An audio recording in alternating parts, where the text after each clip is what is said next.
7h, 10h sur Radio Courtoisie, ligne droite, Liselotte Dutreuil. Hier, nous parlions avec Jean-Luc Riva et Pierre-Marie Giraud de la stratégie de riposte des forces armées et des renseignements face à la menace terroriste. Une approche finalement assez technique que nous venons aujourd'hui compléter avec l'analyse des stratégies politiques qui s'organisent autour des attentats. Nous reviendrons pour cela, entre autres, sur le drame le plus récent, l'attentat du Crocus City Hall à Moscou, survenu la semaine dernière. Pour cet entretien, j'ai le plaisir d'accueillir Guilain Benessa. Bonjour Guilain Benessa. Bonjour. Alors vous êtes docteur en droit public, avocat et philosophe, enseignant à l'université de Strasbourg, auteur d'un premier livre sur l'état de droit à l'épreuve du terrorisme, et puis votre nouveau livre, Le totem de l'état de droit aux éditions de L'Artilleur. Vous publiez également Le référendum impossible, toujours aux mêmes éditions. Et puis nous recevons aussi Max Erwan Gastineau. Bonjour. Bonjour. Alors vous êtes politologue diplômé en histoire et en relations internationales, spécialisé dans l'histoire des idées et de la philosophie politique, auteur de différents ouvrages, Le nouveau procès de l'Est et contributeur au dictionnaire des populismes, tous les deux aux éditions du CERF, et plus récemment L'ère de l'affirmation, aux mêmes éditions également. Alors pour commencer, revenons donc sur l'actualité en décortiquant les réactions politiques et médiatiques à l'attentat de Moscou. Immédiatement, une question s'est posée, accompagnée d'une crainte. Est-ce l'œuvre de l'Ukraine ? Et est-ce que cet événement va s'achever par l'embrasement d'une situation déjà dramatique entre les deux pays ? Alors pour commencer, quels étaient les enjeux géopolitiques derrière cette question, Max Erwan Gastineau ? Oui, bonjour, merci de cette question qui, en effet, relance au fond la question plus large du terrorisme, donc évidemment, qui est une question globale, internationale, et puis la question aussi, de facto, de notre rapport à la Russie. Premièrement, sur la question internationale du terrorisme, je crois que cet attentat a le mérite, si j'ose dire, de rappeler en effet que la menace qui pèse sur nos pays est peut-être d'abord d'ordre djihadiste, ou qu'elle est en tout cas reliée à la question djihadiste, qui renvoie aussi à des questions d'ordre intérieur qui sont différentes en fonction des pays. La Russie est depuis longtemps en proie à des mouvances terroristes, djihadistes, séparatistes sur fond d'islamisme, à l'image d'une région, l'Asie centrale, qui est traversée par tout un ensemble de courants. Et je rappelais dernièrement que l'organisation de Shanghai, une organisation que l'on connaît peu, mais qui est une organisation de coopération d'abord de sécurité, qui s'est élargie aux questions économiques, mais qui s'est construite en 2001 avec la Russie, les petits pays d'Asie centrale, la Chine, et désormais rejoint par l'Iran, l'Inde, d'autres nations.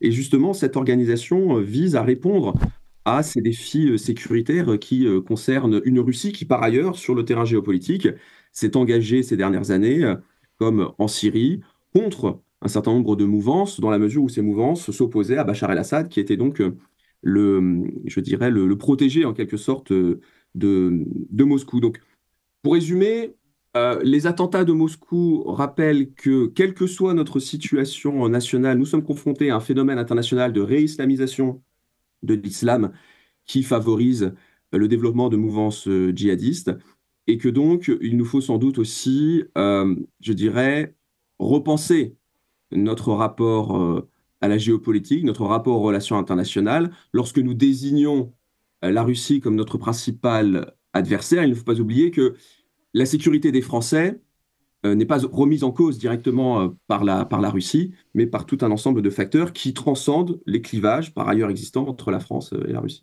Alors vous le disiez, on a cet ennemi commun finalement entre tous les pays, quels que soient nos clivages.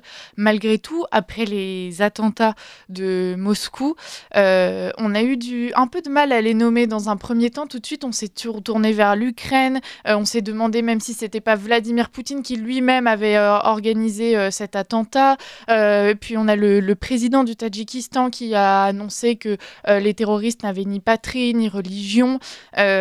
Alors finalement, est-ce qu'on n'aurait pas un peu de mal aussi quand même malgré tout à définir cet ennemi ? Alors, je pense que l'attentat de la semaine dernière, c'est peut-être comme on dit des fois, un game changer dans la guerre. En Ukraine, c'est possible. Hein. Là, pour l'instant, je n'ai pas de boule de cristal, mais ce qui est clair, c'est que en fait, il emmerde, pour le dire clairement, il emmerde tout le monde, cet attentat. il emmerde Poutine, je m'excuse de le dire comme ça, parce que il est obligé quelque part de réorienter la menace qui était ou le danger qu'il a fait planer, c'est-à-dire concrètement pour lui l'Occident redevient un ennemi, j'allais pas dire secondaire, mais un ennemi parallèle à l'ennemi islamiste. C'est clair que ça ne l'arrange pas et que quelque part ça remet en cause aussi sa stratégie vis-à-vis de la Tchétchénie. On s'attendait peut-être à ce que tout ça permette de mettre la question de l'islam ou de l'islamisme en sourdine. Et nous, ça nous emmerde également, il faut le dire, parce que Emmanuel Macron avait fixé, depuis quelques semaines, avait vraiment anticipé ou essayé de mettre en place une espèce de stratégie européenne de guerre en Ukraine, en poussant à ce que potentiellement il y ait des troupes françaises au sol là-bas contre la Russie.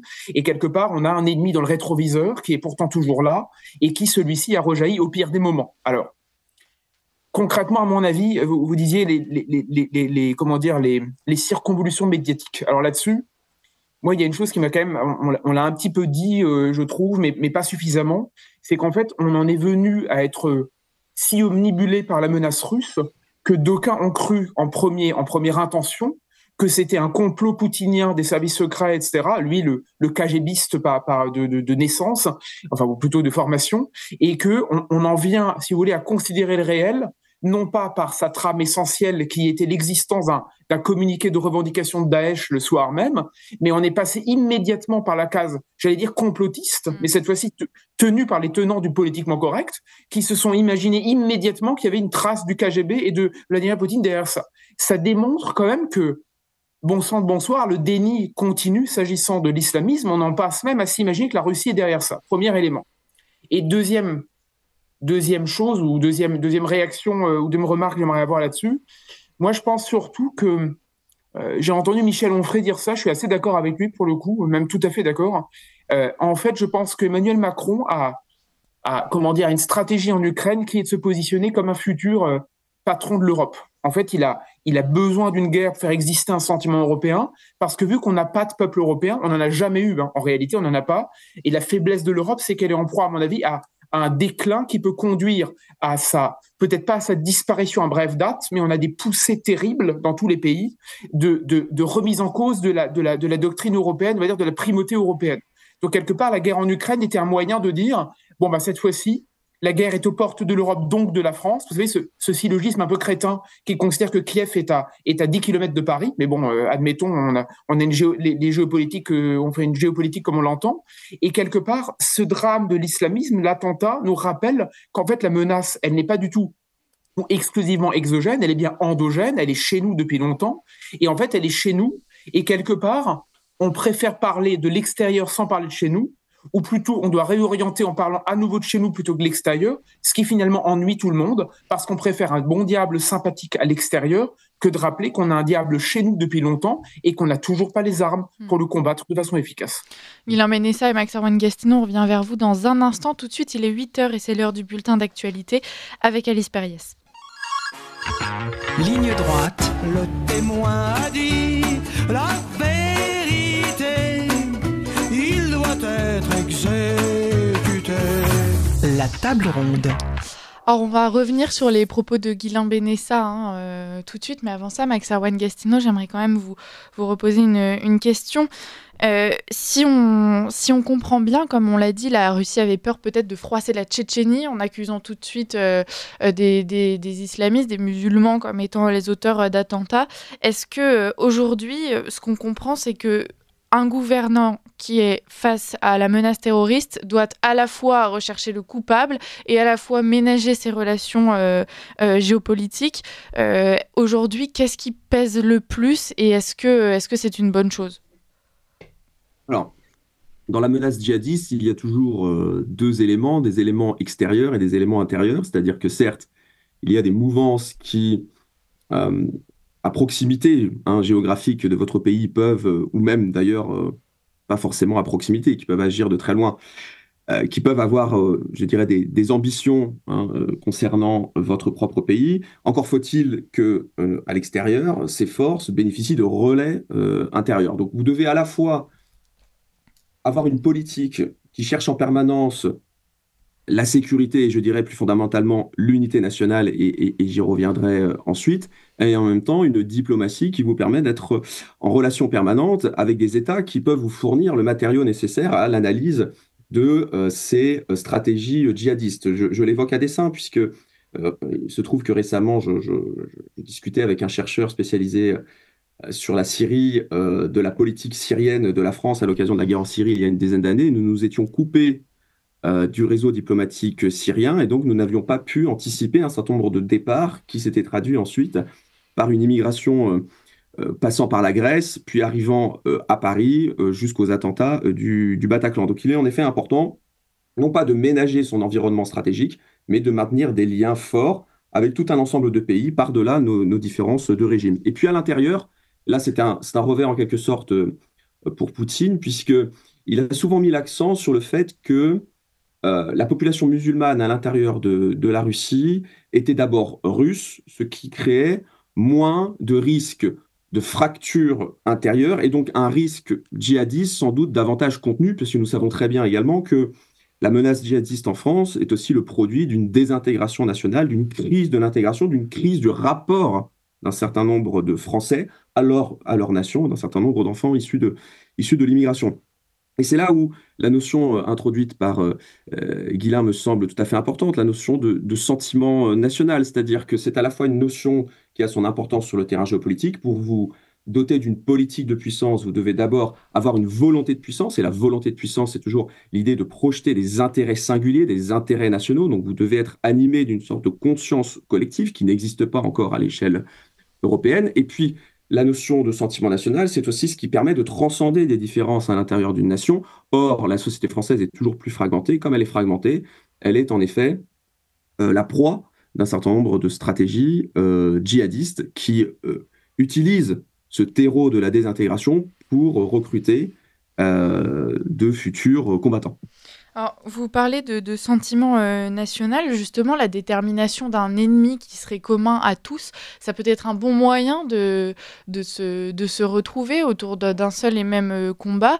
Pourtant, aujourd'hui, bien que l'ennemi commun soit assez facilement identifiable, puisque tous les derniers attentats qui ont eu lieu en France et en Europe ont été perpétrés par des organisations islamistes, on n'arrive pas à cette collaboration. Par exemple, les ambassades des États-Unis avaient averti les Russes du risque d'attentat sur leur sol. Ils n'en avaient pas fait état. Donc, est-ce que la détermination d'un ennemi commun serait encore un moyen d'être soudé, ou est-ce que c'est définitivement perdu? Max Arwen ou Guilain Benessa. Je laisserai la parole à Max Arwen, peut-être plus calé, je veux dire, sur les questions internationales ou de relations internationales, mais deux remarques quand même. Une remarque sur l'Europe et la France. Une remarque quand même, c'est que, en fait, il faut bien comprendre quelque chose. Ça a l'air théorique, mais pour moi, ça l'est absolument pas. Vous savez, l'Europe s'est conçue, et c'est à mon avis son talon d'Achille aujourd'hui encore. L'Europe s'est conçue sur ce qu'on appelle le patriotisme constitutionnel, c'est-à-dire sur une chose. L'Europe est une chose purement juridique. Vous savez, je ne veux pas faire une histoire de l'Europe juridique, mais c'est conçu sur volontairement l'abandon du sentiment national, c'est-à-dire sur un patriotisme de papier, quelque chose de froid, qui fait qu'en fait, on s'imaginait véritablement qu'on allait concevoir une chose géopolitique, l'UE, d'accord, on va dire l'Union européenne, qui n'est précisément pas l'appel à ce sentiment, c'est-à-dire à ce collectif soudé, à un appel aux valeurs et aux sentiments qui agrègent, qui font qu'un peuple existe et a quelque chose en commun. Volontairement, on ne l'a pas fait. On a dit, on fait le marché, le droit et la finance plutôt que faire le sentiment, etc. Donc, on n'a rien fait de tout ça. Ce qui fait qu'aujourd'hui, l'État, quelque part, même la France s'est retrouvée pris là-dedans, c'est que notre mode occidental, c'est de n'avoir presque volontairement d'avoir conçu un monde où nous n'avons rien en commun, si ce n'est une espèce de culture du marché et de valeurs de papier, quelque chose qui n'a pas d'existence concrète. Ce qui fait que du coup, lorsqu'on est face à un ennemi qui, lui, est extrêmement solide, parce qu'il a une idéologie claire, structurée d'une certaine façon, fait que même lorsque l'État islamique est tombé, l'État islamique est tombé, je veux dire formellement, hein, le califat est tombé, al-Baghdadi a disparu, et donc on s'imaginait, ou plutôt beaucoup de gens se sont imaginés un peu rapidement qu'on n'avait plus d'ennemis véritables. On sait parfaitement pourtant qu'on a un ennemi qui se loge, si vous voulez, dans des restructurations perpétuelles, ce qui fait que l'État islamique existe toujours, bien qu'il n'ait plus la centralisation de son califat et de sa volonté territoriale. Et donc aujourd'hui, on a un ennemi dans le rétroviseur qui est en train de mettre à mal ce que nous appelons, nous, justement, le sentiment national, parce que nous n'avons précisément plus, ou de moins en moins, quelque chose qui nous agrège pour faire face à un ennemi commun. Raison pour laquelle, à mon avis, on va beaucoup trop vite en besogne s'agissant de la Russie vue de France, parce qu'on essaye de souder un peuple commun européen en catastrophe pour trouver un ennemi de pacotille, enfin de pacotille pas sur la puissance, mais un ennemi quelque part assez opportun pour tenter de fédérer les âmes derrière cet ennemi. Donc l'islamisme n'est pas un ennemi que nous combattons véritablement. On a un peu perdu vis-à-vis de l'islamisme, mais on avait là un Satan d'opportunité que la Russie, qui attaquait en réalité l'Ukraine dans une guerre fratricide qui, au fond, ne concerne pas tant l'Occident que des relations extrêmement compliquées de recomposition de la Russie dans un héritage post-soviétique que nous avons énormément de mal, nous, à comprendre. Max Erwan Gastineau. Oui, alors je rebondirais justement sur ce que disait Ghislain lorsqu'il abordait la question du patriotisme constitutionnel. Raymond Aron disait « Les constitutions ne suffisent pas à créer les sentiments ». C'est-à-dire que, en effet, nous avons cru que nous pourrions faire société à partir d'un certain nombre de droits consacrés par notre ordre constitutionnel. Le problème, c'est que, en effet, le droit ne suffit pas à réunir les âmes. Il y faut plus. Il y faut des sentiments. Il y faut une histoire. Il faut des traditions partagées, culturelles, spirituelles, etc. La menace djihadiste aurait pu représenter l'opportunité de remembrer ce sentiment national. On se souvient qu'après les attentats, notamment du Bataclan, il y avait eu tout un élan patriotique qui s'était caractérisé par une volonté d'une partie assez importante de la jeunesse, en tout cas les chiffres l'attestaient, de passer un certain nombre de concours de police ou de s'engager dans l'armée. Or, nous n'avons rien fait de ce retour spontané du patriotisme, de peur que ce patriotisme se ligue contre une partie de la population. Et c'est là où il faut que nous soyons très clairs. C'est-à-dire que nous soyons d'obédience catholique, athée, musulmane, peu importe, nous sommes d'abord français, et dans ce cas, en cas d'attaque de la France, tout Français est appelé à se mobiliser pour défendre la nation. Soit, en effet, l'islam est incompatible avec la société française, et donc dans ce cas, il faut repenser complètement notre politique d'immigration. Moi, je pense qu'il n'y a pas de fatalité, que nous pouvons assimiler tout un ensemble d'individus, encore faut-il le vouloir, et pour le vouloir, encore faut-il aussi offrir une forme d'idéal à cette jeunesse. Moi, je crois que le djihadisme aussi naît sur un terreau de vide. C'est-à-dire, qu'est-ce que nous offrons à cette jeunesse pour qu'elle s'identifie à la nation française? Nous avons déconstruit le patriotisme historique qui reposait sur l'exaltation d'un certain nombre de grandes figures nationales qui étaient transmises par l'école. Nous n'avons plus ou de moins en moins de traditions culturelles partagées. Et donc, nous sommes aujourd'hui, en effet, quelque peu désemparés. Et je conclurai par le fait que vous pouvez, sur un temps, en effet, vous lier contre un ennemi commun, mais cela ne peut durer qu'un temps, dans la mesure où cet ennemi commun est aussi en partie à l'intérieur même de votre propre société. Donc, la question fondamentale, c'est qu'est-ce qu'être français? Qu'est-ce que la nation? Et dès lors que nous aurons répondu à cette question, nous mettrons en œuvre une stratégie globale, une stratégie sécuritaire qui existe, puisque nous déjouons un certain nombre d'attentats, une stratégie géopolitique et une stratégie aussi d'intégration et d'immigration avec toutes les réformes juridiques que cette politique d'immigration beaucoup plus vigoureuse suppose. Vous parliez de stratégie sécuritaire. Justement, c'est le deuxième enjeu. Alors, au-delà de la détermination de l'ennemi et de savoir comment est-ce qu'on va unir la population, il faut ensuite la protéger.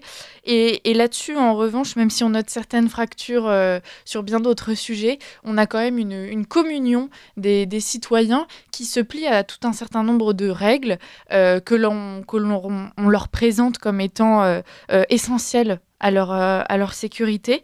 Je pense par exemple à l'état d'urgence alerte attentat. Ghislain Benessa, qu'est-ce que vous en pensez? Oui, je pense. Bon, là, on a rebasculé sur le niveau 3 de Vigipirate qu'on avait réactionné d'ailleurs au lendemain des attentats d'Arras, au mois d'octobre 2023. Donc, on rejoue sachant que de mémoire, le niveau 3 de Vigipirate avait été créé, je crois, en 2016. À l'époque dans la foulée des attentats de 2015 pour renforcer la sécurité dans cette situation pareille. Alors, en fait, concrètement, qu'est-ce qu'on fait? Qu'est-ce que ça signifie tout ça? Vigipirate, c'est très simple. Vigipirate, c'est l'idée de mobiliser des moyens et une espèce de et de diffuser cette mobilisation pour que chacun soit un acteur d'une espèce de vigilance partagée à l'échelle de la nation. C'est-à-dire que, en gros, les Français eux-mêmes soient conscients qu'ils peuvent passer un coup de fil, vous savez, pour faire état d'une valise perdue, d'un colis abandonné qui serait potentiellement une bombe, etc., etc. Ensuite, on met en place évidemment des fouilles renforcées à l'entrée potentiellement des salles de théâtre, des salles de cinéma, des écoles, avec une forme de surveillance un peu globale. En fait, alors, le problème, vous savez, c'est que ça fait maintenant, grosso modo, 7 ans qu'on empile plus ou moins des textes. Alors là, je vais un peu vite en besogne, mais textes issus notamment de l'état d'urgence qu'on a intégré dans le droit commun pour lutter contre l'islamisme, ou plutôt contre le terrorisme islamiste.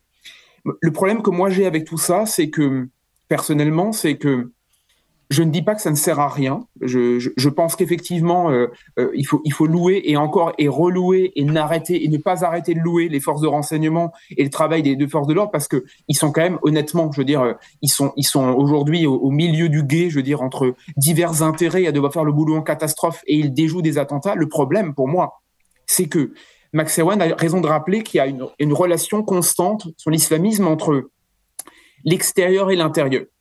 On a d'un côté le djihadisme d'atmosphère dont parle souvent Gilles Kepel, c'est-à-dire une société française qui a laissé se diffuser ce djihadisme d'atmosphère, c'est-à-dire cette espèce d'idéologie qui se diffuse petit à petit entre les membres de la société au travers des prêches, au travers des réseaux sociaux, cette jeunesse qui est de plus en plus en proie à ça, qui est en train de basculer là-dedans de plus en plus, une jeunesse musulmane plus radicale qu'auparavant, et en même temps l'ennemi étranger, c'est-à-dire on a une force de frappe qui vient de l'étranger, des réseaux plus ou moins établis, notamment l'État islamique ou autre chose, etc. Moi, ce que je pense surtout, c'est que là-dessus, le facteur fondamental, évidemment, c'est la question migratoire, puisque le passage migratoire est un passage de djihadistes potentiels sur notamment l'immigration irrégulière, etc. Or, et là-dessus, la chose est extrêmement simple. Or, aujourd'hui, nous avons abandonné nos frontières au profit de l'Europe. L'Europe gère ses frontières par le biais de Frontex. Frontex, pour le dire clairement, est une blague. Frontex ne sert pour ainsi dire à rien. Et de toute façon, s'il servait à quelque chose, les juges européens tailleraient en pièces les moindres avancées pour fermer les frontières, puisque en gros, on n'a plus le droit de repousser qui que ce soit à la frontière pour aller vite. Mais c'est un peu la matrice du droit européen aujourd'hui. Ce qui veut dire que vu qu'on ne ferme rien, on laisse constamment ouvert le danger fondamental, c'est que de toute façon, aujourd'hui, nous sommes le réceptacle d'une migration qui peut potentiellement aggraver encore la question islamique ou la question islamiste sur cette porosité de la jeunesse à un discours qui est entretenu par des intérêts étrangers également, qui se diffuse en France par la question migratoire. Et sur cette question qui est la question essentielle, là-dessus, pour l'instant, honnêtement, nous sommes des nains, à attendre des lois immigration qui, pour l'instant, ne servent pas à grand-chose. Ce qui veut dire qu'on empile des textes au niveau français, on met en place on active, si vous voulez, des boutons d'urgence sans régler le problème structurel qui est la question, à mon avis, de l'immigration, qu'on n'ose pas régler. D'abord parce que politiquement, c'est abrasif, et d'autre part parce que de toute façon, et j'en finirai avec ça, il faut vraiment comprendre ça comme ça, c'est que de toute façon, Ylva Johansson, qui est la commissaire aux affaires intérieures de l'Europe, en gros, la ministre des affaires la ministre de l'Intérieur européenne, Ylva Johansson dit l'Europe est trop vieille, c'est un continent trop vieux, il faut de l'immigration pour faire venir une jeunesse, une main-d'œuvre jeune et pas chère pour revivifier le continent européen, ce qui fait que de toute façon, on a ouvert les vannes et on le maintient de façon officielle sans se rendre compte des dégâts à l'échelle intérieure de cette immigration. Et donc, résultat des courses, la seule chose qui nous reste, c'est à empiler des textes et à tenter de contrôler via des textes liberticides les Français parce qu'on n'a pas résolu la question numéro 1. Max Erwan-Gastineau, vous expliquez qu'il faut garder du lien avec tous ces pays pour pouvoir justement mieux contrer de potentielles attaques. ça peut se coupler avec un meilleur contrôle des frontières. Et on comprend dans le discours de Guilain Benessa que si ces frontières étaient mieux maîtrisées, nous n'aurions pas, nous, sur notre sol, à l'intérieur même du pays, à ériger de nouvelles frontières et finalement, en mettant en place toutes ces restrictions aux entrées des écoles, des cinémas, etc. Oui, c'est-à-dire qu'en effet, le djihadisme prospère sur un certain nombre de fractures françaises qui sont la conséquence d'une immigration qui ne rime plus avec assimilation. Or, faute de reprendre le contrôle sur notre politique migratoire, nous allons être tout à fait incapables de résorber ces fractures qui sont le produit justement de l'immigration. Et quand bien même nous reprendrions le contrôle de nos frontières, il faudrait aussi que l'Europe les reprenne, puisque, comme le disait Guilain, les frontières sont européennes et on voit un État défaillant comme l'État belge aujourd'hui être en tant que tel, représenter en tant que tel une menace pour la sécurité française, puisque la politique migratoire belge, si tant est de dire qu'il en existe une, est tout à fait folle, et on voit bien que le djihadisme se répand jusque dans des courants politiques présents au Parlement. Donc il faut en effet que l'Union européenne ait davantage le souci de ses frontières, et c'est un sujet aussi géopolitique, on l'évoquait. Il n'y a pas d'existence géopolitique sans une conscience spatiale et temporelle claire. La conscience temporelle, c'est le fait d'être le produit d'une histoire et de se sentir lié à cette histoire. Ça vous donne une identité. Et puis la conscience spatiale, c'est l'idée que vous formez un territoire délimité par des frontières, avec un intérieur et un extérieur clair. Alors on cherche aujourd'hui à créer cette frontière au niveau de la Russie, pourquoi pas, mais je ne suis pas sûr que l'ennemi russe va bien longtemps servir à forger l'unité européenne, puisque je crois que cette guerre un jour prendra fin. Or, le djihadisme, nous en avons pour encore un certain nombre d'années. Et aujourd'hui, moi, je vois, pour revenir à votre question sur les Jeux Olympiques, je vois des Français tout à fait résignés. Je parlais tout à l'heure du fait que les Français étaient quelque peu désemparés face à la question, en effet, de l'intégration. Ils sont résignés par rapport à des Jeux Olympiques vis-à-vis desquels ils ont un sentiment pour le moins ambivalent, puisque les Jeux Olympiques sont à la fois une fête, c'est en tout cas comme ça que c'est présenté, et en effet tous les 4 ans c'est une grande fête sportive, et en même temps on voit bien que le risque djihadiste, le risque sécuritaire va peser sur ces Jeux Olympiques, et c'est vraiment absolument dans tous les esprits. Et je finirai par faire un lien avec l'affiche des Jeux Olympiques. Ça va vous paraître incongru, mais dans la mesure où cette affiche masque un certain nombre de caractéristiques de l'identité nationale, je crois que tout est dit. À la fois, nous organisons des Jeux Olympiques en France et nous créons une affiche dans laquelle il n'y a pas de drapeau français et il n'y a pas le symbole qui marque la longue histoire de France, qui est la croix sur le dôme des Invalides. Et en même temps, nous mettons en œuvre tout un ensemble de mesures très forte, inédite, pour parer à une menace djihadiste qui est la conséquence d'un défaut d'intégration, qui est lui-même la conséquence d'un défaut de patriotisme, de transmission d'un sentiment national largement déconstruit depuis 40 ans. Alors, en 2 mots simplement pour finir, après vos réponses à tous les deux, on se demande si la politique déployée par nos gouvernements nous permettra de lutter efficacement contre le terrorisme ou si au contraire elle leste cette lutte. Max Arwan-Gastineau en 2 mots, et puis ensuite Guilain Benessa, vous pourrez répondre pareil rapidement. Alors, pour lutter contre le terrorisme, il faut une politique globale, il faut une politique d'immigration, nous n'en avons pas, il faut reprendre le contrôle de nos frontières, il faut changer de logiciel au niveau européen, il faut aussi une politique d'intégration beaucoup plus forte qui passe par l'école. Je rappelle que l'école républicaine est une école qui transmettait le sentiment national, qui transmettait des figures historiques auxquelles nous pouvions nous identifier. Et puis, il faut aussi une politique internationale, maintenir un certain nombre de connexions avec, en effet, les pays qui peuvent être des pays, je dirais, d'envoi de potentiels combattants, ou qui, en tout cas, diffusent cette idéologie, qui trouve un certain nombre d'échos dans les quartiers dits populaires. Donc, pour l'instant, assez éloigné de la politique que l'on mène. Guilain Benessa, pareil, en quelques mots. Je vais finir sur une note pas très gaie, mais me vient à l'esprit, j'ai malheureusement pas le livre sous les yeux. J'ai lu ça il y a quand même quelques années, mais j'ai toujours été frappé de la conclusion des particules élémentaires de Michel Houellebecq, qui à mon avis est son meilleur livre avec le dernier Soumission, mais bon, ça n'engage que moi.